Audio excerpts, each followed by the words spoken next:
Hello and welcome back to my channel.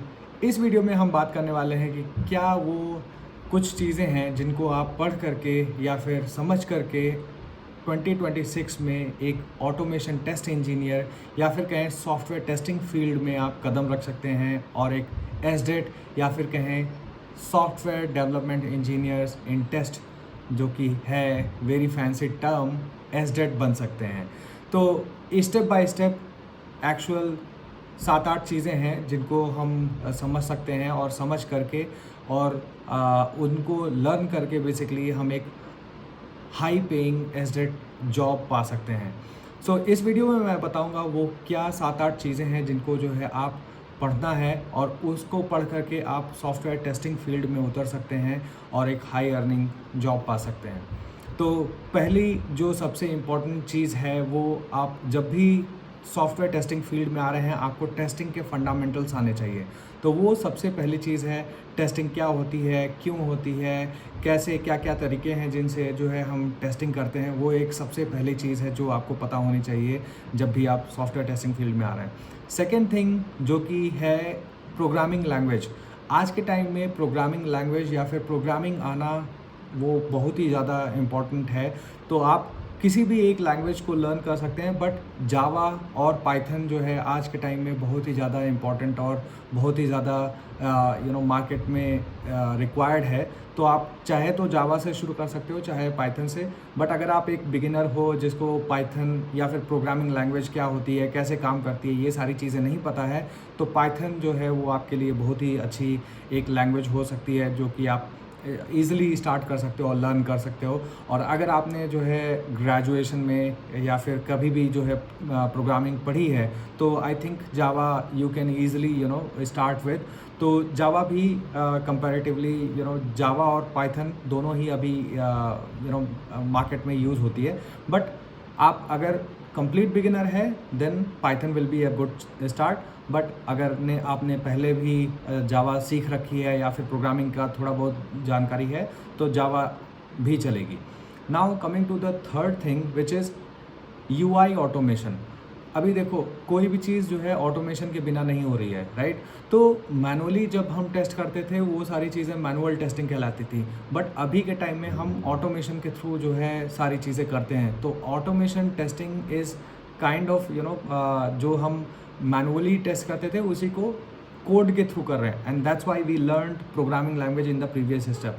तो ये तीसरा चीज़ है जो कि हम लर्न करेंगे, UI automation. Now UI automation simply अगर मैं बताऊं एक छोटे से टाइम में, कि जब भी आप ब्राउज़र ओपन करते हो तो जो है उसमें जो भी चीज़ें दिखती हैं, आप कोई वेबसाइट ओपन कर रहे हो तो उसमें जो हम ऑटोमेशन के थ्रू, फॉर एग्जांपल एक लॉगिन पेज ओपन हुआ, अभी लॉगिन पेज में यूज़र नेम एंटर किया, आपने पासवर्ड एंटर किया और लॉगिन पेज पे, लॉगिन बटन पे क्लिक करके और लॉगिन होम पेज पे चले गए, राइट। तो होम पेज पे जिसने लॉगिन किया उसका नाम दिखना चाहिए। तो ये एक मैनुअल टेस्ट हुआ, आप ब्राउज़र ओपन करोगे एंड ऑल। बट ऑटोमेशन के थ्रू ये आप कैसे करोगे, आप उसके लिए कोड लिखोगे तो ब्राउज़र अपने आप ओपन होगा, यूज़र नेम उसमें लिखेगा, उसमें पासवर्ड लिखेगा और लॉगिन पे क्लिक होगा। तो ऐसे जो है ऑटोमेशन होता है। अभी और UI ऑटोमेशन के लिए दो टूल जो कि अभी बहुत ही मार्केट में ट्रेंडिंग है, और सेलेनियम और प्लेराइट। और इन दोनों में भी सेलेनियम जो है अभी मार्केट से बाहर धीरे धीरे चला जा रहा है, लेकिन प्लेराइट जो है वो ज़्यादा अभी फोकस में है। तो आप प्लेराइट शुरू कर सकते हो अगर आपने UI ऑटोमेशन का कोई भी टूल नहीं सीखा है, तो प्लेराइट इज़ गुड स्टार्ट। और अगर आपने पहले से ही सेलेनियम का नाम सुन रखा है और सेलेनियम स्टार्ट कर दिया या फिर आधे में छोड़ दिया या फिर जो भी है, तो आप सेलेनियम कंटिन्यू कर सकते हो और बाद में प्लेराइट सीख सकते हो।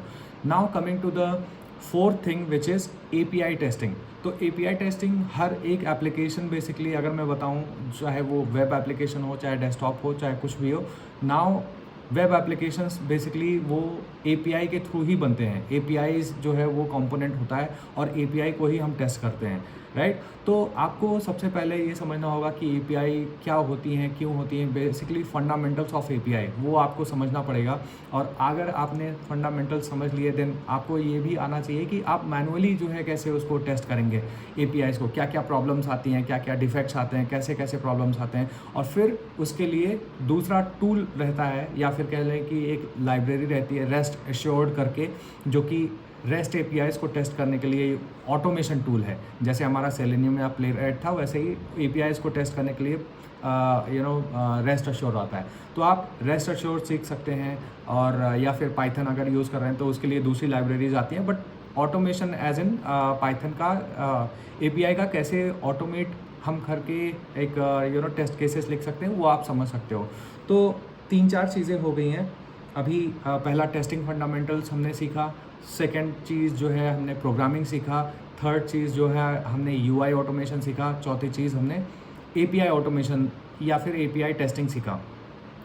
Now next few things are SQL आपको आना चाहिए, है ना, बहुत ज़्यादा नहीं बट बेसिक्स आपको पता होनी चाहिए कि हाँ जॉइंस कैसे काम करते हैं, टेबल में डेटा कैसे इंसर्ट करते हैं, फेच कैसे करते हैं, कंडीशंस कैसे लगाते हैं, तो वो सारी चीज़ें आपको आनी चाहिए SQL में भी। अगली चीज़ जो कि है 6 नंबर की, वो है हमारे पास गिट एंड गिटहब।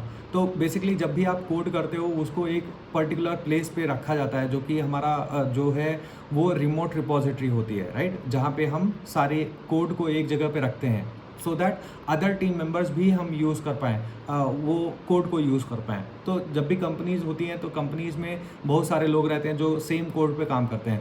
तो गिट और गिटहब बेसिकली वो मतलब वो तरीका है जिसके थ्रू मल्टीपल लोग सेम कोड पे काम कर सकते हैं बिना किसी प्रॉब्लम के, तो वो भी आपको आनी चाहिए। Now coming to the some advance thing जो कि है CI/CD, continuous integration and continuous development, वो सबसे लास्ट में आता है। और अगर आपको आपने वो सारी भी चीज़ें सीख रखी हैं तो फ़ाइन है, बट अगर नहीं सीखी है तो भी चलेगा, क्योंकि जो है वो थोड़ा सा एडवांस लेवल पे आता है बहुत इजी बट थोड़ा सा एडवांस है। अगर आपको सीखना हो तो आप अच्छे से सीख सकते हो एज ए फ्रेशर, बट अगर नहीं है तो चलेगा, बाद में भी आप सीख सकते हो। तो जेनकिंस एक टूल है जो CI/CD में हेल्प करता है, तो वो भी आप सीख सकते हो कि कैसे जेनकिंस हेल्प करता है CI/CD में, एंड कैसे हम अपने ऑटोमेशन टेस्ट को जेनकिंस के थ्रू जो है एग्जीक्यूट कर सकते हैं, रन कर सकते हैं। तो ये कुछ 6-7-8 चीज़ें हैं। और लास्ट चीज़ जो है वो है AI। तो AI में बिना AI के कुछ नहीं है अभी के टाइम में। तो आप ये सारी चीज़ें जो मैंने बताई वो उसका AI का यूज़ कर सकते हो so that you can learn faster. आप लर्न कर सकते हो AI के थ्रू। फिर आप जैसे जैसे उसमें घुसोगे तो कोड कैसे, मतलब अगर आपको कोड लिखवाना है तो वो कोड कैसे आप AI के थ्रू यूज़ कर सकते हो, वो सारे फंडामेंटल्स आप समझने के बाद ही जो है उसको यूज़ करो।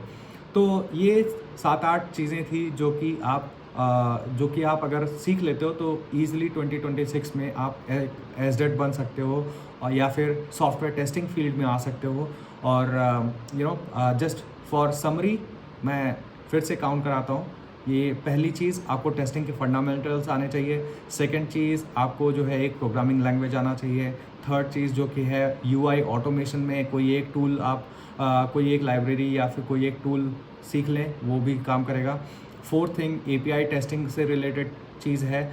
और फिफ्थ चीज़ जो कि है आपकी SQL के बेसिक्स आने चाहिए, गिट एंड गिटहब आना चाहिए, जेनकिंस इज़ ऑप्शनल बट अगर आपको आता है इज़ गुड। और AI के फंडामेंटल्स आने चाहिए, बेसिकली कुछ आपने किया हो AI के थ्रू या फिर सीखा हो या फिर आप जानते हो कुछ चीज़ें।